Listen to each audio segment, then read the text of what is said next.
கிறிஸ்து இயேசுவுக்குள் மிகவும் பிரியமானவர்களே, அன்பான திருச்சபை மக்களே, நறுமையான காலை வேளையிலே கர்த்தருடைய விலையேறப்பட்ட நாமத்திலே முகநூல் வாயிலாக நடைபெறுகிற இந்த தொழுகைக்கு உங்களை அன்போடு வாழ்த்தி வரவேற்கிறோம். கர்த்தர் தம்முடைய மிகுந்த கிருபையினாலே இந்த நாளை நம்முடைய வாழ்க்கையில கூட்டி தந்திருக்கிறார்.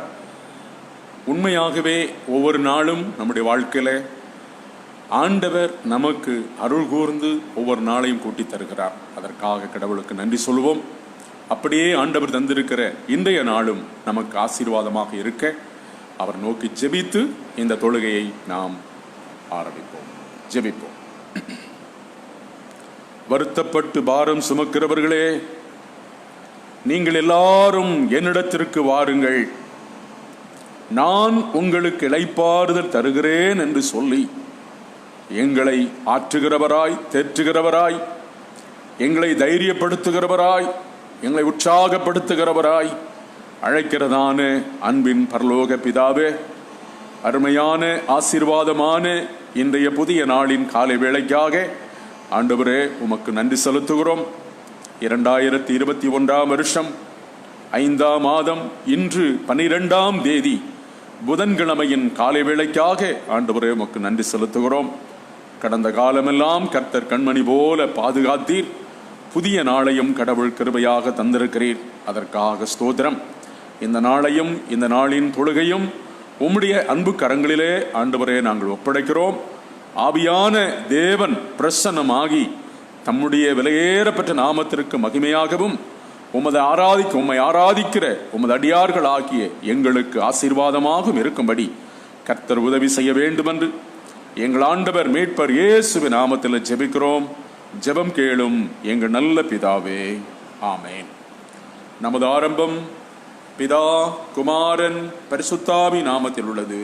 ஆமேன். கர்த்தருக்கு துதியாகவும் இந்த அருமையான காலை வேளையில கர்த்தரை ஆராதிப்பதற்கு ஆரம்பமாகவும் 51வது ஞான பாடலை பாடுவோம். மாசற்ற தெய்வ நாமத்தை துதியன் நெஞ்சமே, இரக்கம் செய்த கர்த்தரை துதியன் உள்ளமே என்கின்றதான பாடல்.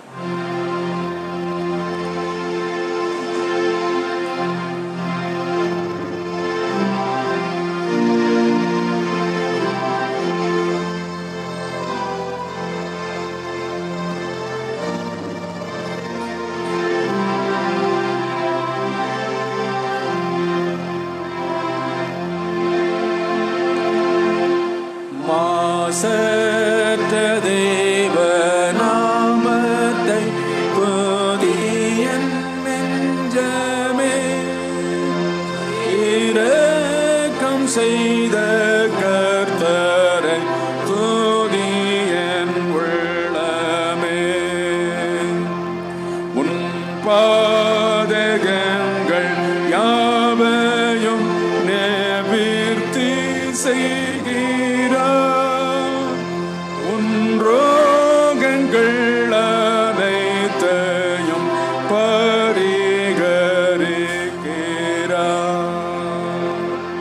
நீ மாண்டு போகும் பொழுது உன் ஜீவனை மீட்பார். நிறைந்த அன்பால் உனக்கு கிரீடம் சூட்டுவார். நன்மைகளாலும் மனதை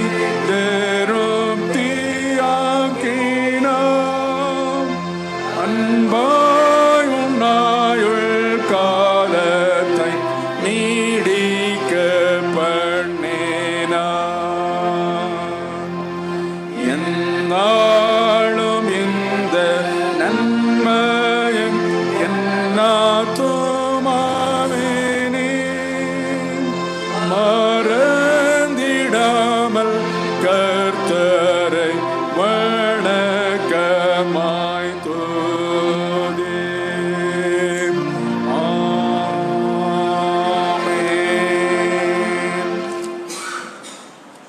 42ஆம் சங்கீதத்தை நாம் யாவரும் சேர்ந்து வாசிப்போமாக. சங்கீதம் 42. மானானது நீரோடைகளை வாஞ்சித்து கதறுவது போல கடவுளே, என் ஆத்துமா உம்மை வாஞ்சித்து கதறுகிறது. என் ஆத்துமா கடவுளின் மேல், ஜீவனுள்ள கடவுளின் மேலேயே தாகமாயிருக்கிறது. நான் எப்பொழுது கடவுளின் சந்ததியில் வந்து நிற்பேன்? உன் கடவுள் எங்கே என்று அவர் நாள்தோறும் என்னிடம் சொல்கிறபடியால் இரவும் பகலும் கண்ணீரே எனக்கு உணவாயிற்று. முன்னே பண்டிகை ஆசரிக்க திரள் கூட்டம் போகும்போது களிப்பும் துதியுமான சத்தத்தோடே நான் அவர்களோடு சென்று அவர்களை தேவாலயத்திற்கு நடத்தி கொண்டு போனேன். இவற்றை நான் நினைக்கையில் என் உள்ளம் எனக்குள்ளே உருகுகிறது. என் ஆத்துமாவே, நீ ஏன் சோர்ந்து போகிறாய்? ஏன் எனக்குள் சஞ்சலப்படுகிறாய்? கடவுளுக்கு காத்திரு, அவர் முகத்து ரட்சிப்பு நிமித்தம் நான் இன்னும் அவரை துதிப்பேன். என் கடவுளே, என் ஆத்துமா எனக்குள் சோர்ந்து போகிறது. ஆகையால் யோர்தான் தேசத்திலும் எர்மோன் மலைகளிலும் மீசார் மலையிலும் இருந்து உம்மை நினைவு கூறுகிறேன். உமது அருவிகளின் இரைச்சலால் ஆழத்தை ஆழம் கூப்பிடுகிறது. உமது அலைகளும் திரைகளும் எல்லாம் என் மேல் புரண்டு போகின்றன. கர்த்தர் பகற்காலத்திலே தமது கிருபையை கட்டளையிடுகிறார். ராக்காலத்திலே அவரை பாடும் பாட்டு என் வாயில் இருக்கிறது. எனக்கு ஜீவனாயிருக்கிற கடவுளை நோக்கி நான் மன்றாடுவேன். என் கண்மலையாகி கடவுளை நோக்கி, ஏன் என்னை மறந்தீர்? சத்துருவினால் ஒடுக்கப்பட்டு நான் ஏன் துக்கம் கொண்டவனாய் தெரிய வேண்டும் என்று சொல்லுகிறேன். உன் கடவுள் எங்கே என்று என் சத்துருக்கள் நாளெல்லாம் என்னோடு சொல்லி என்னை நிந்திப்பது என் எலும்புகளை நொறுக்குவது போல் இருக்கிறது. என் ஆத்துமாவே, நீ ஏன் சோர்ந்து போகிறாய்? ஏன் எனக்குள் சஞ்சலப்படுகிறாய்? கடவுளுக்கு காத்திரு, என் முகத்துக்கு ரட்சிப்பும் என் கடவுளுமானவரை நான் இன்னும் துதிப்பேன். ஆமென். பிதாவுக்கும் குமாரனுக்கும் பரிசுத்தாவிக்கு மகிமை உண்டாவதாக. ஆதியிலும் இப்போதும் எப்போதுமான சதா காலங்களாய் இருக்கிறபடியே. ஆமேன். இன்றைய நாளுக்குரிய திருமறை பகுதிகளை முறையாக வாசிக்க கேட்போம். முதல் பகுதியாக நிருப வாக்கியம். பவுலடியார் எபேசியருக்கு எழுதிய நிருபம் 2ஆம் அதிகாரம் வசனங்கள் 19 முதல் 22 வரையிலான வசனங்களை வாசிக்க கேட்போமாக. எபேசியர் 2ஆம் அதிகாரம் வசனங்கள் 19 முதல் 22 முடிய.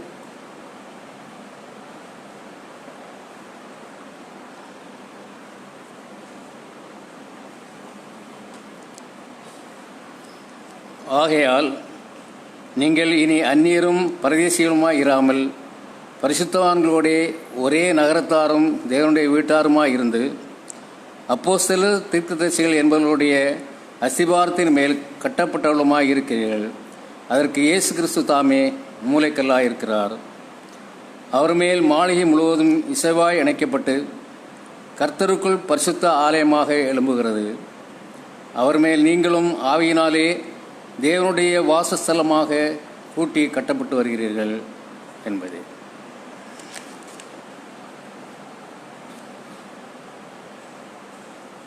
நிருப பகுதி வாசிக்க கேட்டோம். நற்செய்தி பகுதி வாசிக்க கேட்போமாக. அது பரிசுத்த யோவான் என்பவர் எழுதின சுவிசேஷம் 14ஆம் அதிகாரம் வசனங்கள் 16 முதல் 20 வரையிலான வசனங்களில் குறிப்பிடப்பட்டிருக்கிறது. யோவான் 14ஆம் அதிகாரம் வசனங்கள் 16 முதல் 20 வரையிலான வசனங்கள். நான் பிதாவை வேண்டிக் கொள்ளுவேன், அப்பொழுது என்றென்றைக்கும் உங்களுடனே கூட இருக்கும்படிக்கு சத்திய ஆவியாகிய வேறொரு தேற்றரவாளனை அவர் உங்களுக்கு தந்தருளுவார். உலகம் அந்த சத்திய ஆவியானவரை காணாமலும் அறியாமலும் இருக்கிறபடியால் அவரை பெற்றுக்கொள்ள மாட்டாது. அவர் உங்களுடனே வாசம் பண்ணி உங்களுக்குள்ளே இருப்பதால் நீங்கள் அவரை அறிவீர்கள். நான் உங்களை திக்கற்றவளாக விடேன், உங்களிடத்தில் வருவேன். இன்னும் கொஞ்ச காலத்திலே உலகம் என்னை காணாது, நீங்களோ என்னை காண்பீர்கள். நான் பிழைத்திருக்கிறபடினால் நீங்களும் பிழைப்பீர்கள். நான் என் பிதாவிலும் நீங்கள் என்னிலும் நான் உங்களிலும் இருக்கிறதை அந்நாளிலே நீங்கள் அறிவீர்கள் என்றார் என்பது. திருமறை பகுதிகளை வாசிக்க கேட்ட நாம் திரியேக கடவுளில் வைத்திருக்கும் நம்முடைய விசுவாசத்தை அப்போஸ்தலர் விசுவாச பிரமாணத்தின் வாயிலாக நாம் அறிக்கை பண்ணுவோமாக. பரலோகத்தையும் பூலோகத்தையும் படைத்த சர்வத்திற்கும் அல்ல பிதாவாகிய கடவுளை விசுவாசிக்கிறேன். அவருடைய ஒரே பேரான குமாரனும் நம்முடைய ஆண்டவருமாகிய இயேசு கிறிஸ்துவை விசுவாசிக்கிறேன். இவர் பரிசுத்தாவினாலே கர்ப்பத்தில் உற்பவித்து கன்னிமரியாடத்தில் பிறந்து பொந்தி பிலாத்தின் கீழ் பாடுபட்டு சிலுவையில் அறையுண்டு மரித்தடக்கம் பண்ணப்பட்டார். பாதாளத்திறங்கி 3ஆம் நாள் மரித்தோந்து வைத்தெழுந்தார். பரமண்டலத்துக்கு ஏறி சர்வத்திற்கும் அல்ல பிதாவாகிய கடவுளின் வலதுவார் வைத்திருக்கிறார். அவிடத்திலிருந்து உயிரோரையும் மரித்தோரையும் நியாயந்திருக்க வருவார். பரிசுத்தாவியானவரை விசுவாசிக்கிறேன். பொதுவான பரிசுத்த கிறிஸ்து சபையும் பரிசுத்தவான்களுடைய ஐக்கியமும் பாவ மன்னிப்பும் சரீர உயிர்த்தெழுதலும் நித்திய ஜீவனும் உண்டென்று விசுவாசிக்கிறேன். ஆமேன். அன்புக்குரியவர்களே, கடவுள் தம்முடைய தூயாவியானவரை கொண்டு நமக்கு அருள இருக்கிற வார்த்தைகளை வாசித்து தியானிப்பதற்கு ஆவியின் பலன் வேண்டி ஒரு நிமிடம் தலை வணங்கி ஜெபம் செய்வோமாக. மலைகள் விலகினாலும் பர்வதங்கள் நிலை பெயர்ந்து போனாலும் என் கிருபை உன்னை விட்டு விலகாது என்று சொன்ன அன்பின் பரலோக பிதாவே, அருமையான ஆசீர்வாதமான ஒரு புதிய நாளை காணும்படி ஆண்டவர் எங்களுக்கு அனுகிரகம் செய்திருக்கிறீர். அதற்காக நன்றி செலுத்துகிறோம். நல்ல தெய்வமே, உம் தூய திருமுகத்தை நோக்கி பார்க்கிறோம். ஆண்டவர் ஆவியானவர் இறங்கி வசனத்தை கொண்டு எங்களோடு பேசுவீராக. ஆவியானவர் வசனத்தை கொண்டு பேசுவதன் மூலமாய் ஆண்டவரே, நாங்கள் ஆறுதல் அடையும்படி, தைரியம் அடையும்படி, நம்பிக்கை கொள்ளும்படி, விசுவாசத்தில் உறுதிப்படும்படி எங்கள் அனைவருக்கும் கர்த்தர் கிருபை செய்ய வேண்டும் என்று எங்கள் ஆண்டவர் இயேசுவின் இனிய நாமத்தில் ஜெபிக்கிறோம். எங்கள் நல்ல பிதாவே, ஆமென். இயேசு கிறிஸ்துவுக்குள் அன்பானவர்களே, இந்த அருமையான காலை வேளையிலே நம்முடைய பிதாவாகிய கடவுளிடமிருந்தும் இரட்சகராகிய இயேசு கிறிஸ்துவிடமிருந்தும் உங்கள் அனைவருக்கும் தேவ கிருபையும் தேவ சமாதானமும் நிறைவாக உண்டாவதாக. ஆமீன். கடவுள் இந்த காலை வேளையிலே நமக்கு அருளுகிற அவருடைய வார்த்தை நாம் வாசிக்க கேட்டதான நற்செய்தி வாக்கியம் பரிசுத்த யோவான் என்பவர் எழுதினதான நற்செய்தி புஸ்தகம், வசனங்கள் 16 முதல் 20 வரையிலான வசனங்களிலே 17, 18 ஆகிய வசனங்களை வாசிப்போம். உலகம் அந்த சத்திய ஆவியானவரை காணாமலும் அறியாமலும் இருக்கிறபடியால் அவரை பெற்றுக்கொள்ள மாட்டாது. அவர் உங்களுடனே வாசம் பண்ணி உங்களுக்குள்ளே இருப்பதால் நீங்கள் அவரை அறிவீர்கள். நான் உங்களை திக்கற்றவளாக விடேன், உங்களிடத்தில் வருவேன் என்பது 18வது வசனத்தினுடைய முதல் வரி நம்முடைய தியான வரியாக இருக்கிறது. நான் உங்களை திக்கற்றவளாக விடேன். I will not leave you as an orphan. நான் உங்களை திக்கற்றவளாக விடேன். அருமையானவர்களே, அன்புக்குரியவர்களே, ஆண்டவருடைய வார்த்தை நமக்கு இப்படியாக வருகிறது. நீங்கள் அனாதைகள் அல்ல. You are not as an orphan. நான் உங்களை திக்கற்றவளாக விடேன் என்று சொல்லுகிற ஆண்டவர் உங்களையும் என்னையும் இந்த காலை வேளையில பார்த்து நமக்கு சொல்லுகிறார், நீங்கள் அனாதைகள் அல்ல. அன்புக்குரியவர்களே, கொரோனாவின் தாக்கத்தின் நிமித்தம் அநேகர் அனாதைகள் ஆக்கப்பட்டு கொண்டிருக்கிறார்கள். ஆயிரக்கணக்கான உறவுகள், குடும்பங்கள், லட்சக்கணக்கான உறவுகள், குடும்பங்கள் இந்த நாட்களிலே அனாதைகள் ஆக்கப்படுகிறார்கள், அனாதைகள் ஆகிக் கொண்டிருக்கிறார்கள்.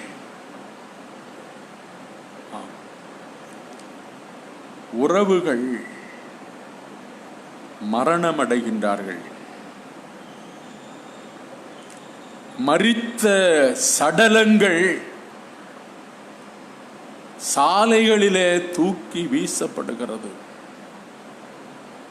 தெருக்களிலே கிடக்கிறது. நேற்று ஒரு செய்தி வந்தது. ஆயிரக்கணக்கான சடலங்கள், மனித பிரேதங்கள் கங்கை நதியில் தூக்கி வீசப்படுகிறது என்று. எவ்வளவு வேதனையான அனுபவம் என்று பாருங்கள். நம்முடைய வாழ்க்கையிலே இவைகளெல்லாம் சந்திக்கும்படி ஊடகங்கள் வாயிலாக இந்த நிகழ்வுகளை பார்க்கும்படி, செய்திகள் மூலமாக நாம் கேட்கும்படி இந்த காரியங்கள் நமக்கு வந்து எட்டுகின்றன. அருமையானவர்களே, அன்புக்குரியவர்களே, இந்த நாட்களிலே விசேஷமாக குழந்தைகள் தாயை இழந்து கொண்டிருக்கிறார்கள், தகப்பனை இழந்து கொண்டிருக்கிறார்கள். அநேகம் ஆயிரம் பெண்கள் தங்களுடைய கணவரை இழந்து கொண்டிருக்கிறார்கள். அநேகம் ஆயிரம் கணவர்கள் தங்களுடைய வாழ்க்கை துணைகளை, மனைவிகளை இழந்து கொண்டிருக்கிறார்கள். அப்படிப்பட்ட ஒரு கொடிய காலத்திற்குள்ளே நீங்களும் நானும் வந்திருக்கிறோம். கொடுமையான காலம், கொடுமையான அனுபவம். அனாதை என்று யாரை சொல்லுவோம்?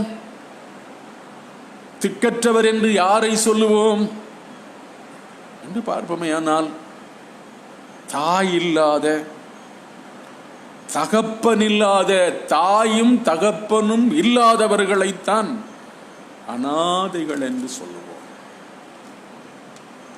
ஆம் அருமையானவர்களே, அன்புக்குரியவர்களே, தாயில்லாதவர்களை என்ன சொல்லுவோம்? Semi orphans. தகப்பன் இல்லாதவர்களை என்ன சொல்லுவோம்? they are also semi orphans. But தாயும் தந்தையும் இல்லாதவர்கள் அனாதைகள். ஆம் அருமையானவர்களே, அன்புக்குரியவர்களே, இந்த உலகத்திலே வேறு யாரு இருந்து என்ன பலன் இருக்கிறது? இவர்கள் இல்லை என்றால் நாம் அனாதைகளே. அப்படிப்பட்ட ஒரு இக்கட்டான சூழலிலே இந்த காலை வேளையிலே கர்த்தருடைய வார்த்தை தம்முடைய தூய ஆவியானவரை கொண்டு நமக்கு ஆண்டவர் நினைவுபடுத்துகிறார். நீங்கள் அனாதைகள் அல்ல, நான் உங்களை திக்கற்றவளாக விடேன். அருமையானவர்களே, அன்புக்குரியவர்களே, நாளைய தினத்திலே நம்முடைய ஆண்டவராகிய இயேசு கிறிஸ்து சிலுவையிலே மரித்து உயிர்த்து தம்மை உயிருள்ள ஆண்டவராக காண்பித்து 40 நாள் நிறைவடைகின்றது. பரத்துக்கு எடுத்துக்கொள்ளப்பட்ட ஒரு மகிமையான நாள். அந்த நாளை நாளைய தினத்திலே நாம் நினைவுபடுத்த போகிறோம். நாளைய தினத்தில் நாம் அந்த நாளை நினைக்க இருக்கிறபடியால் அதற்கு முந்திய தினத்திலே கர்த்தருடைய வார்த்தை நமக்கு காலை வேளையிலே வருகிறது. இந்த வார்த்தையை நீங்கள் வேடிக்கையாக எடுத்துக்கொள்ள வேண்டாம். நானாக சொல்லவில்லை, மனுஷீகம் அல்ல. அங்கே கடவுள் மனுஷீகத்தை பயன்படுத்துகிறார். ஆவியான தேவன் நமக்கு உணர்த்துகிறார், நான் உங்களை திக்கற்றவளாக விடேன். சீடர்களுடைய அழைப்பு நிலைகள் எல்லாம் உங்களுக்கு தெரியும். ஒவ்வொருவராக ஆண்டவர் அழைத்தார்.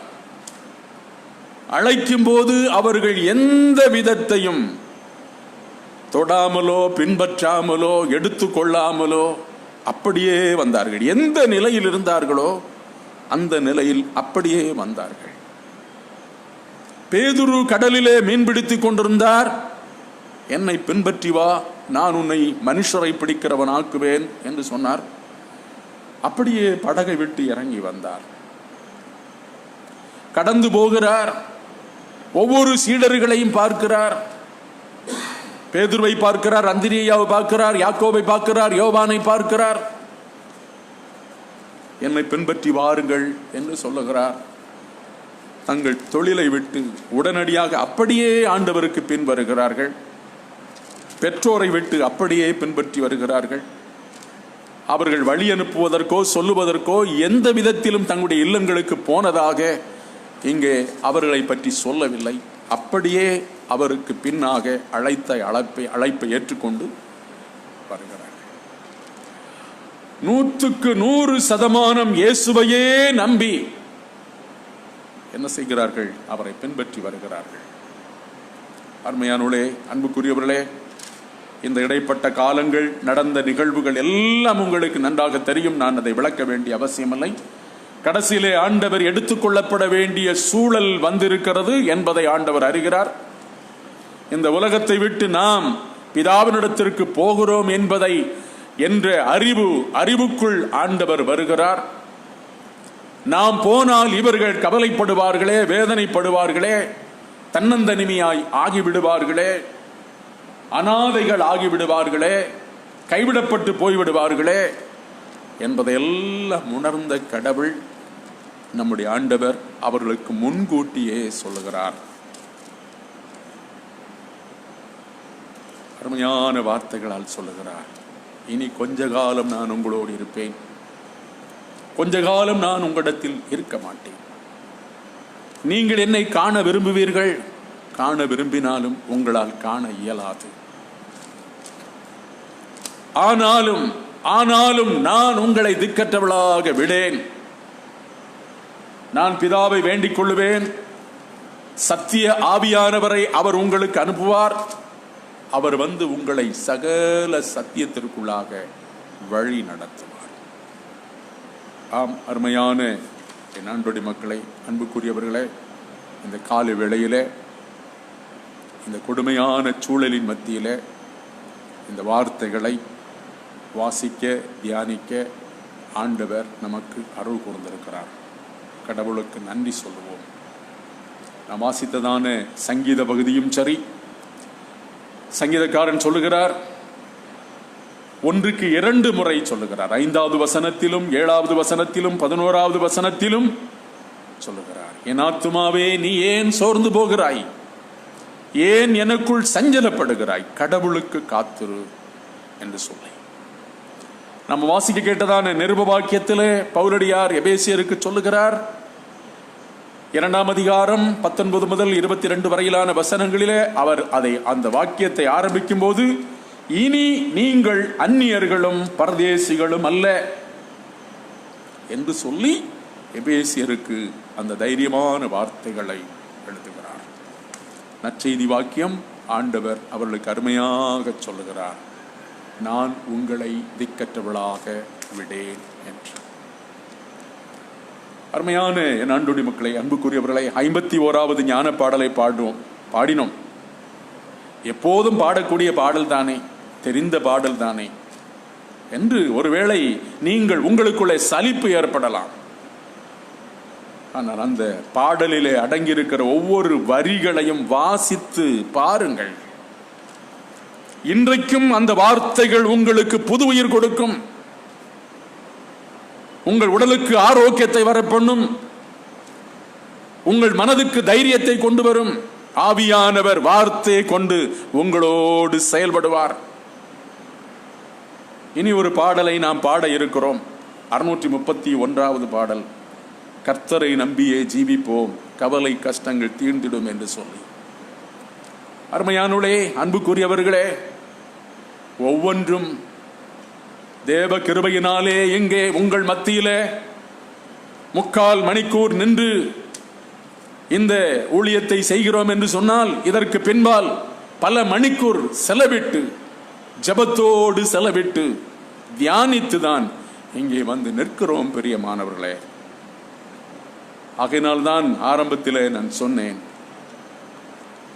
இதை நீங்கள் துச்சமாக எண்ண வேண்டாம் என்று சொல்லி. அருமையானவர்களே, அன்புக்குரியவர்களே, சங்கீதக்காரன் சொல்லுகிறார் 27ஆம் சங்கீதம் 9-10 வசனங்களிலே, என் தாயும் என் தகப்பனும் என்னை கைவிட்டாலும் கர்த்தர் என்னை சேர்த்துக் கொள்ளுவார் என்று. ஆம், இந்த உலகத்தில் என் ஆண்டவர் எனக்கு தாயாகவும் தகப்பனாகவும் இருக்கிறார். ஆகையினால்தான் பல வசனங்கள் இப்படியாக சொல்லுகிறது. ஏசாயா 66ஆம் அதிகாரம் 13வது வசனத்திலே ஆண்டவர் சொல்லுகிறார், ஒருவனை அவன் தாய் தேற்றுவது போல நான் தேற்றுவேன். 103ஆம் சங்கீதம் 13வது வசனத்திலே சொல்லுகிறார், தகப்பன் தன் பிள்ளைகளுக்கு இறங்குவது போல நான் உங்களுக்கு இறங்குவேன். ஏசாயா 49ஆம் அதிகாரம் 15வது வசனத்திலே சொல்லுகிறார், ஸ்திரீயானவள் தன் கர்ப்பத்தின் பாலகனை மறப்பாளோ? அவள் மறந்தாலும் நான் உன்னை மறப்பதில்லை என்று சொல். ஆம் அருமையானவர்களே, அன்புக்குரியவர்களே, இந்த உலகத்தில் நமக்கு நம் ஆண்டவர் தான் தாயும் தந்தையுமாய் இருக்கிறார். நம்முடைய தாய் நம்மை விட்டு பிரிந்து போய்விடுவார்கள், நம்முடைய தகப்பன் பிரிந்து போய்விடுவார். ஏன் ஒருவேளை நாம் நம்முடைய வாழ்க்கை துணையை விட்டு பிரிந்து போய்விடுவோம், நம்முடைய வாழ்க்கை துணை நம்மை விட்டு பிரிந்து போய்விடும், நம்முடைய பிள்ளைகள் தனித்திருப்பார்கள். எல்லாம் தலைமுறை தலைமுறையாக நேர்த்தியாக அறிந்த தேவன் கால வேளையிலே நமக்கு நினைவுபடுத்துகிறார், நீங்கள் அனாதைகள் அல்ல, நீங்கள் அனாதைகள் அல்ல, நான் உங்களை திக்கற்றவளாக விடேன். அனாதையாய் நின்ற ஏராளமான மக்களை ஆண்டவர் சந்தித்திருக்கிறார், அவர்களுக்கு ஆறுதல் செய்திருக்கிறார், அவருடைய கண்ணீரை துடைத்திருக்கிறார். விதவைகளாய் நின்று தன்னந்தனியாக அழுது கொண்டு தனக்கு இருந்த தன்னுடைய பிள்ளைகளை இழந்த நிலையில் இருந்த மக்களையும் கடவுள் சந்தித்திருக்கிறார், ஆறுதல் செய்திருக்கிறார். ஒரே ஒரு சின்ன ஊழிய வாழ்க்கையில் நடைபெற்ற ஒரு சம்பவத்தை மாத்திரம் சொல்லி முடிக்கிறேன். ஒரு கிராமத்தில் முழுவதுமாக இந்து குடும்பம், ஒரே ஒரு கிறிஸ்தவ குடும்பம். அவர்கள் வெளியூரிலிருந்து வந்து குடியேறினவர்கள், பல ஆண்டுகளாக அந்த ஊருக்குள்ளே இருக்கிறார்கள். திடீரென்று பலகீனம் வந்தது. அந்த குடும்பத்தின் தகப்பனார் மரித்து போனார். அந்த தாயும் 2 பெண் பிள்ளைகளும். அவன் இந்த ஊரோடு சேராதவன், இந்த ஊருக்கு வரி தராதவன், நம்மோடு கூட எந்த விதத்திலும் அவன் சம்பந்தம் கலவாதவன். ஆகையினால் அவன் எந்த விடத்திலும் கிடந்து நாரிட்டு போட்டும் என்று சொல்லி இந்த வார்த்தைகளை சொல்லி எல்லாரும் ஒதுங்கி விட்டார்கள். எந்த ஊரிலிருந்து புறப்பட்டு வந்தார்களோ அந்த ஊராருக்கு அந்த செய்தி அறிவிக்கப்பட்டது. அந்த ஊரே திரண்டு வந்தது. அந்த ஊரே திரண்டு வந்தது. வந்து எவ்வளவு ஆறுதலாக அந்த குடும்பத்துக்கு அந்த காரியத்தை செய்ய முடியுமோ அவ்வளவு ஆறுதலாக வந்து செய்துவிட்டு போனார்கள். அந்த நிகழ்வை பார்த்து படிப்படியாக ஒவ்வொரு குடும்பமாக ஆண்டவருக்குள்ளாக வந்தார்கள். இன்றைக்கு ஏராளமான குடும்பங்கள், ஒரு சில குடும்பங்களை தவிர ஏராளமான குடும்பங்கள் ஆண்டவருக்குள்ளாக வந்து விட்டார்கள். ஆம், அந்த ஒரு குடும்பம் அந்த ஊருக்குள்ளே அனாதை போல் இருந்தது. ஆனால் அந்த குடும்பத்தின் நிமித்தம் அந்த ஒட்டுமொத்த ஊரே ஆண்டவருக்குள்ளாக வரக்கூடிய அளவிற்கு கடவுள் அவர்களை பயன்படுத்தி இருக்கிறார். அப்பேற்பட்ட தெய்வம் நம்மோடு கூட இருக்கிறார். இந்த கொரோனா காலத்தில் நமக்கு ஏற்படுகிற எல்லா பயமும் திகிலும் கவலையும் ஆண்டவருக்கு தெரியும். எல்லாவற்றையும் ஆண்டவரிடத்தில் ஒப்பு கொடுப்போம். ஆவியான தேவன் துணையாக இருந்து நம்மை ஆறுதல் படுத்தி தைரியப்படுத்தி ஆசீர்வாதமாக வழி நடத்துவாராக. எல்லா புத்திக்கு மேலான தேவ சமாதானம் நம்முடைய இருதயங்களையும் சிந்தனையும் கர்த்தராகிய கிறிஸ்து இயேசுவுக்குள் காத்துக் கொள்ளுவாராக. 631வது பாடலை பாடுவோம். கர்த்தரை நம்பியே ஜீவிப்போம், கவலை கஷ்டங்கள் தீர்ந்திடும்.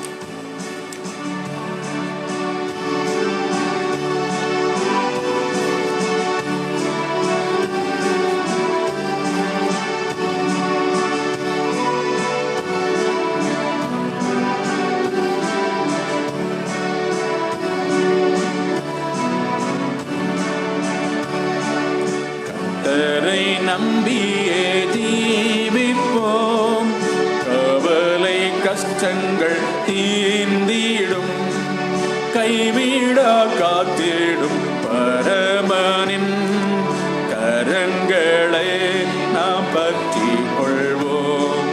கைவிடா காத்திடும் பரமனின் கரங்களை நாம் பற்றி கொள்வோம். ஜீவதேவன் பின் செல்லுவோம், ஜீவ ஒளிதனை கண்டடைவோம். ஜீவதேவன் பின் செல்லுவோம், ஜீவ ஒளிதனை கண்டடைவோம்.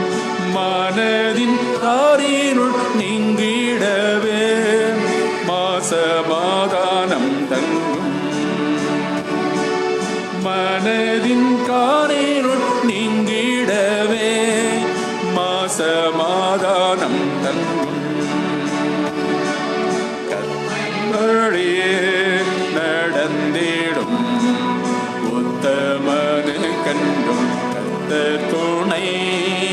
உண்மை வழியே நடந்திடும் உத்தமனு கண்டும் கர்த்தர் துணை.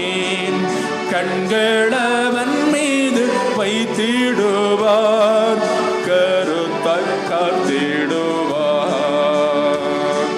கண்களவன் மீது வைத்திடுவார், கருத்தாய் காத்திடுவார். கர்த்தமதின் பாரங்களை ஊக்கமாய் கர்த்தரிடம் சொல்லுவோம். உள்ளமதின் பாரங்களை ஊக்கமாய் கர்த்தரிடம் சொல்லுவோம். இக்கட்டு நேரத்தில் கூப்பிடுவோம், இயேசு வந்தாதரிப்பார். இக்கட்டு நேரத்தில் கூப்பிடுவோம், இயேசு வந்தாதரிப்பார். கர்த்தரை நம்பியே ஜீவிப்போம், கவலை கஷ்டங்கள் கைவிடா காத்திடும் பரமனின் கரங்களை நாம் பற்றி கொள்வோம். கைவிடா காத்திடும் பரமனின் கரங்களை நாம் பற்றி கொள்வோம். அன்பானவர்களே, இன்று உலக செவிலியர் தினம். ஆகையினாலே அருமையானவர்களே, உலகளாவிய அளவில் ஒட்டுமொத்த உலகத்திலும் மருத்துவர்கள் மற்றும் செவிலியர்கள் எவ்வளவாக தங்களை அர்ப்பணித்து பணியாற்றுகிறார்கள். எத்தனையோ பணியாளர்கள், மருத்துவ பணியாளர்கள் மரித்து போனார்கள் என்பதையெல்லாம் நீங்கள் நன்றாக அறிவீர்கள், கேள்விப்பட்டிருப்பீர்கள். ஆகையினாலே அவர்களுக்காகவும் அவர்கள் செய்கிற சேவை பணிகளுக்காகவும் நன்றி சொல்லி கடவுளை நோக்கி ஜெபிப்போம். அன்பின் பரலோக பிதாவே, அருமையான ஆசீர்வாதமான புதிய காலை வேளையை கடவுள் தந்தீர். அதற்காக ஆண்டவரே உள்ளத்தின் ஆழத்திலிருந்து நன்றியும் ஸ்தோத்திரத்தையும் ஏறெடுக்கிறோம். சுவாமி, நான் உங்களை திக்கற்றவளாக விடேன் என்ற வார்த்தையை அப்போஸ்தலர்களுக்கு சொல்லி அறிவித்ததை ஆண்டவர் ஆவியானவர் இந்த காலை வேளையிலே எங்களுக்கு நினைவுபடுத்தியிருக்கிறீர் சுவாமி. அதற்காக ஸ்தோத்திரம். ஒட்டுமொத்த உலக திருச்சபையும் நாளைய தினத்தில் எங்கள் ஆண்டவராகிய இயேசு கிறிஸ்துவின் பரமேறுதல் மகத்துவ திருநாளை ஆசரிக்க இருக்கிற நேரத்தில் அதற்கு முந்தைய தினமாகி இன்றைய காலை வேளையிலே இந்த வசனத்தை நீர் எங்களுக்கு அனுப்பியிருக்கிறபடியால், உணர்த்தியிருக்கிறபடியால், வசனத்தை கொண்டு எங்களோடு பேசியிருக்கிறபடியால் ஆண்டவரே உமக்கு நன்றி செலுத்துகிறோம். ஆம் அருமை ஆண்டவரே, அன்பான பிதாவே, அந்த வார்த்தையிலிருந்து கடவுள் எங்களுக்கு தந்திருக்கிற அருமையான ஒரு செய்தி, நீங்கள் இனி அனாதைகள் அல்ல. ஆம் அருமை ஆண்டவரே, இந்த கால சூழ்நிலையின் காரணமாக, கொரோனா நோயின் தாக்கத்தின் காரணமாக எத்தனையோ எத்தனையோ ஆயிரம் உறவுகள் அனாதைகள் ஆகிக் கொண்டிருக்கிறார்கள் சுவாமி. திக்கற்றவர்களாகிக் கொண்டிருக்கிறார்கள் கடவுளே. குழந்தைகள் ஆகிக் கொண்டிருக்கிறார்கள். அருமையாண்டவரே, அப்பேற்பட்ட நிலையிலே தேவரீர் சிறுவர் சிறுமியர்கள் ஆகிக் கொண்டிருக்கிறார்கள்.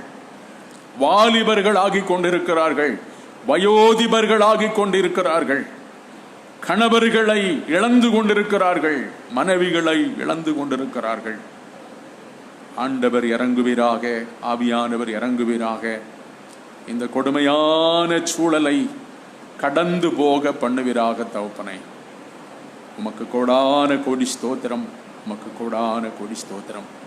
இந்த உலகத்தில் ஆண்டவரே, ஆவியானவரே, நமக்கு ஆதரவுக்கு யாரும் இல்லை, நமக்கு ஆறுதலுக்கு யாரும் இல்லை, நம்மை கைத்தாங்குவதற்கு ஒருவரும் இல்லை, நமக்கு உதவி செய்வதற்கு ஒருவரும் இல்லை, நமக்கு சகாயம் செய்வதற்கு ஒருவரும் இல்லை, நம்மை ஆற்றுவதற்கும் தேற்றுவதற்கும் ஒருவரும் இல்லை என்று அங்கலாய்க்கின்ற ஒவ்வொருவருக்கும் ஆண்டவர் இறங்கி, ஆவியான தேவன் இறங்கி அவர்களை ஆற்றவும் தேற்றவும் தைரியப்படுத்த வேண்டுமாய் உம்முடைய பாதம் பணிந்து மன்றாடுகிறோம் கடவுளை. அருமையாண்டவரே, அன்பான பிதாவே, வீடுகளிலே இப்படிப்பட்ட கவலைகளோடு, கண்ணீரின் அனுபவங்களோடு, வியாதிகளின் தாக்கத்தோடு வாழ்ந்து கொண்டிருக்கிற மக்களுக்காக ஜெபிக்கிறோம். கடவுள் அவளை விசேஷமாய் பாதுகாத்துக் கொள்ளும். அருமையாண்டவரே, அன்பான பிதாவே, இந்த நாட்களில் ஏற்பட்ட இக்கட்டான கஷ்டத்தின் நிமித்தம் வேலைகளை இழந்து, வருமானத்தை இழந்து, பரலோக பிதாவே, சிக்கி தவிக்கிற மக்களுக்காக நாங்கள் ஜெபிக்கிறோம். அவளுக்கு விசேஷித்த ஆறுதலையும் சமாதானத்தையும் கர்த்தர் தருவீராக. அருமையாண்டவரே, அன்பான பிதாவே, விசேஷமாக இன்றைக்கு உலக செவிலியர் தினமாக ஆசரிக்கப்படுகின்றதான இந்த மகிமையான நாளிலே ஆண்டவரே, மருத்துவ பணி செய்கிற மருத்துவ துறையினர் அத்தனை பேருக்காக, அனைவருக்காக உம்முடைய பாதத்திலே கடந்து வருகிறோம். அவர்களை கடவுள் கண்ணோக்கி பாரும். அவர்கள் செய்கிறதான இந்த சேவை பணியை கடவுள் ஆசீர்வதித்தருளும். விசேஷமாக செவிலிய பணி செய்கிறதான ஆண்டவரே, சகோதர சகோதரிகளுக்காக, எல்லா தரப்பினருக்காக நாங்கள் ஜெபிக்கிறோம். விசேஷித்த ஆறுதலையும் தைரியத்தையும் கொடுத்து அவள் செய்கிற பணிகளை கடவுள் ஆசீர்வதியும். அநேகர் இந்த பணி நிமித்தமாக ஆண்டவரே மரணம் அடைகிறார்கள். அவருடைய குடும்பங்களெல்லாம் கர்த்தர் காத்துக்கொள்ளும். அவளை இழந்து தவிக்கிற குடும்பங்களுக்கு ஆறுதல் செய்ய வேண்டும் என்று கெஞ்சி மன்றாடுகிறோம் கர்த்தாவே. நல்ல தோப்பனை, ஒட்டுமொத்த உலகத்தையும் கடவுள் கண்ணோக்கி பாரும். சிக்கி தவிக்கிற இந்த சர்ம சங்கடமான நிலையிலிருந்து கர்த்தர் விடுதலை தாரும்.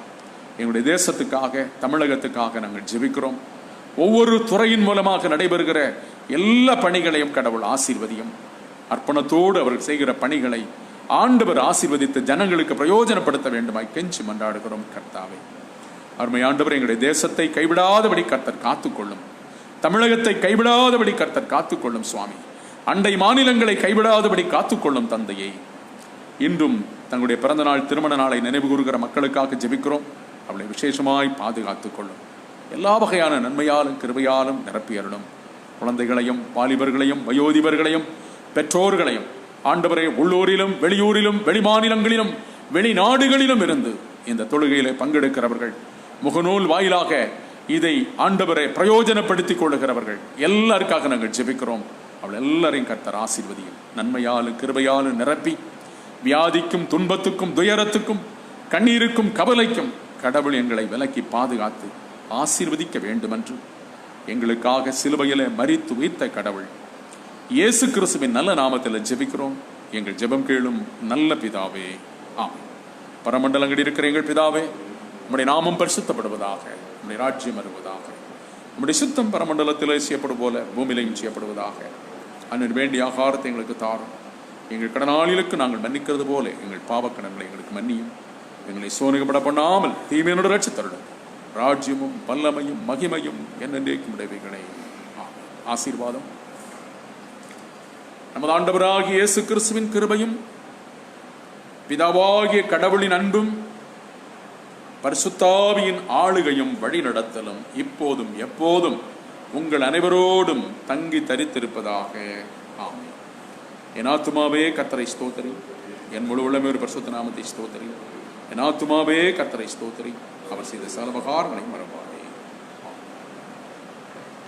அன்புக்குரியவர்களே, இன்று உலக செவிலியர் தினம். ஆகையினாலே மருத்துவ பணிவிடை செய்கிற மருத்துவ பணியாளர்கள் யாவருக்கும் உலங்கனிந்த நன்றியும் வாழ்த்துக்களை நாங்கள் தெரிவித்துக் கொள்கிறோம். அதே வேளையில் இன்று பிறந்த நாள் மற்றும் திருமண நாளை காண்கிறவர்களுக்காக பிரத்யேகமான வாழ்த்தலை கூறிக்கொள்கிறோம். சபையாக உங்களை வாழ்த்துகிறோம். கர்த்தர் உங்களை ஆசீர்வதிப்பார். சூழ்நிலைகளின் காரணமாக சந்திக்க முடியாத சூழ்நிலை இருக்கிறது. ஆகையினாலே நீங்கள் விரும்பி அழைப்பீர்களானால் நாங்கள் வீட்டிற்கு வருவோம் என்பதை உங்களுக்கு அன்போடு தெரிவித்துக் கொள்கிறோம். இந்த முகநூல் வாயிலாக நடைபெறுகிற இந்த தொழுகைகளை பிரயோஜனப்படுத்தி இதன் மூலமாய் ஆசீர்வாதம் பெறுகிற உங்கள் அனைவரையும் கர்த்தர் தொடர்ந்து ஆசீர்வதிப்பாராக. கடவுளுடைய கிருபை உங்கள் அனைவரை விட்டு விலகாதிருப்பதாக. இன்று மாலை 6:30 மணிக்கு இடைநாள் ஆராதனை நடைபெறும். அதிலே பங்கெடுப்போம். கர்த்தர் உங்களோடு இருப்பாராக.